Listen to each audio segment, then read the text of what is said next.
ওরা আমি কতবার কইছি আমার মুখে মুখে তর্ক করবি না, হ্যাঁ? বারবার আমার মুখে মুখে তর্ক করে, এত বড় সাহস ওর। ভাই আপনার সমস্যা কি? আপনি ভাবির পিড়াইছেন কালি কি? আমার বউ আমি পিঠামু তোর কি, হ্যাঁ? আপনি ভাবি পিড়াই দিতেন না, প্রয়োজনে আপনি বউ ছেড়ে দেন, এই বউ আমি বিয়ে করবো।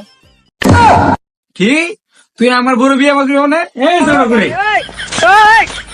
সারাদিন পরে একটু বললাম টিভিটা দেখবো, তারপর ওদিন খালি বেডি কর না আইসা সার্ভাইলাম না। আব্বা আব্বা, ঠিক আছে ক, এটা দূরে সিলাসিলি করতেছস কে? আমরা দুইবারে সবকিছু তুমি সমান করে ভাগ করে দিলা, কিন্তু একটা জিনিস তো ভাগ করে দিলা না সমান। আমি তো তখন দুই বাইরে সবই সমান সমান ভাগ করে দিলাম। তুমি জানি না জানা ভাগ করতেছ, বউ তো একটা আসলো, তুমি যেন সমান ভাগ করো নাই। কি করলি বল, আমি তোর বউ কি ভাগ করা যায় রে? যাওটা কই? ভাবি, ও ভাবি, কই উঠেন না যে? সেই গাঁতে সময় হয়ে গেল, উঠেন উঠেন তাড়াতাড়ি উঠেন। কি রে তুই আমার দরজার সামনে কি করো? ভাবি কইলো আপনি বাড়িতে নাই, আর সেই সময় উঠতে পারে না, তাই আমার ডাক দিতে কইছিল, তাই আমি ডাক দিলাম। হে, আমার বউ তোর সেই সময় দিতেছে। খারাপ তুই বাইরে, আমি আইতেছি। খারাপ খারাপ খারাপ খারাপ।